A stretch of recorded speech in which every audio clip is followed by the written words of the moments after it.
welcome to this, the first battle that I will be uploading from the Tusk tournament hosted by Walrus Jones. It was a tournament hosted in the Flash format using Walrus Jones's Tusk mod. So, I'll just pause it here. The Tusk mod, you have seen me talk a bit about the Tusk mod in a few videos, uploaded a few games. There are quite a few changes made to the mod, and I hope we will be able to see them here. So, for the these are Visigoths.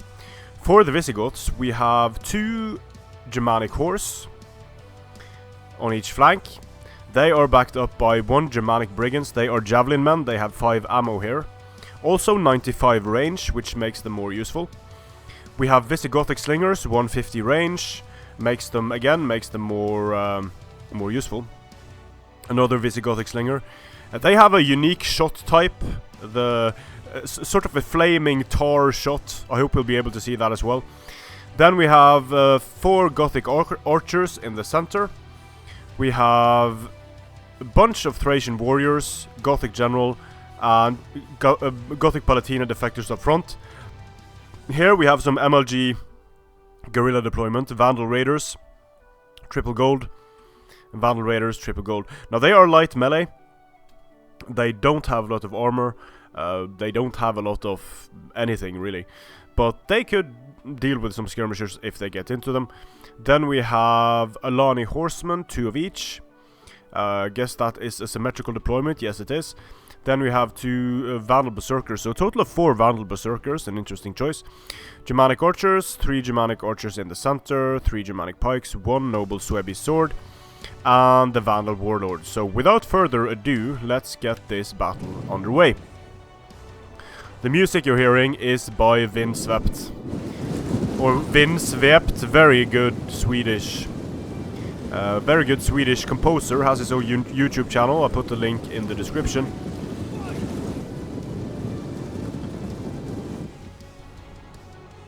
So in terms of infantry, I mean the Thracian warriors are going to do a number on the Vandal Berserkers on the charge, but if the Vandal Berserkers manage to go berserk, which they very might well be able to, then I think these two units are pretty much going to cancel each other out.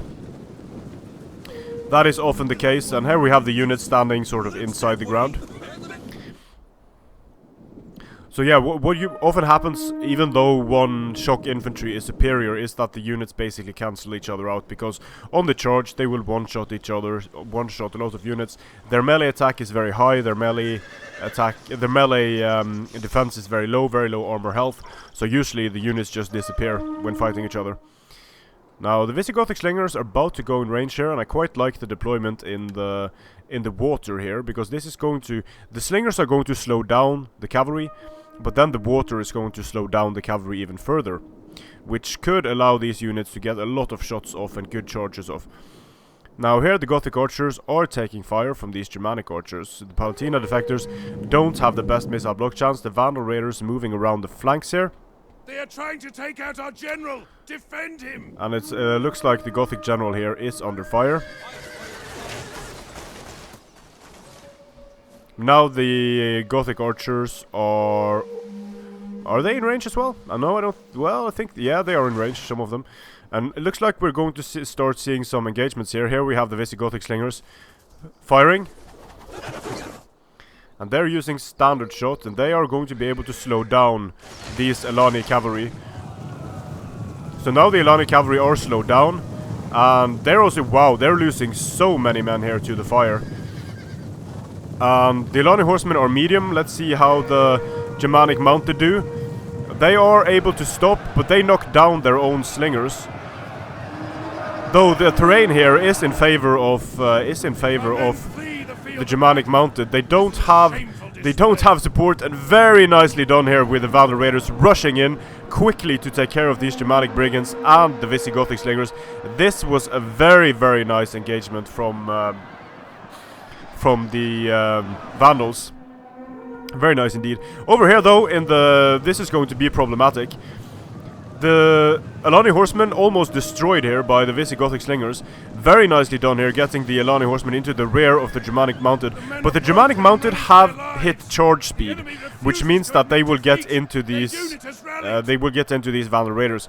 So nicely done there, and this ties down to increased. I'll just pause it here to talk a bit about that, because it's going to be harder to stop.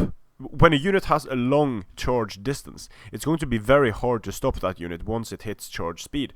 So a unit with a long charge distance is going to be able to hit charge speed, and then even though you hit that unit, you're just going to be able to stop a few of the units.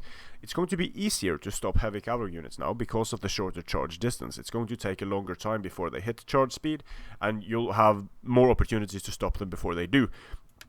So this is a very nice dynamic that makes light cavalry more useful. Gothic Palatina and Thracian warriors into the Vandal Berserkers, and the Vandal Berserkers should just die here. They're dying very quickly, but so are the Thracian warriors actually. And Vandal Berserkers going down. Over here on the flanks, this Germanic mounted just got ganged up on and destroyed. The Vandal Berserkers are doing a decent job against the Germanic horse here. So there are quite a few. Both generals are fine though. The Gothic general is fine. The Vandal warlord is fine. Here the Vandal Berserkers are getting a lot of kills on these Thracians, because they went berserk, and that of course helps them to stay in the fight. Over here the Vandal Raiders are going down. There's some ammo left on these Visigothic slingers, so they could do a lot of damage in this situation. Let's see here. Yeah, they are getting some nice kills here. A lot of wavering going on here on the flanks. And the Vandal Raiders, nice move, but they are just such a weak unit that it's a very risky move using them like that, because they are just so expensive. Here we have Germanic horse trying to get into the Vandal Warlord here. The Vandal Warlord showering these units with precursors. Let's see if the Vandal Warlord can get in and do some damage here. Yep, nice charge by the Vandal Warlord. But he's going to get sort of hemmed in here between several units, between Thracian warriors and Germanic horse. So this is not looking too good for the Visigoths. If the general dies at this point, it's very bad. The Gothic general is absolutely fine. He has not taken a single casualty. And this friendly fire here is pretty bad for the Vandal Warlord. He's going to get flaming shot in his rear. The Gothic archers are doing an insane job actually. So many kills on these units. Wow. They have shields, which is why they are picked over Germanics, I guess. Or I don't know if they have shields, but they do have a missile block chance. Well, they must have shields, which the Germanic archers don't.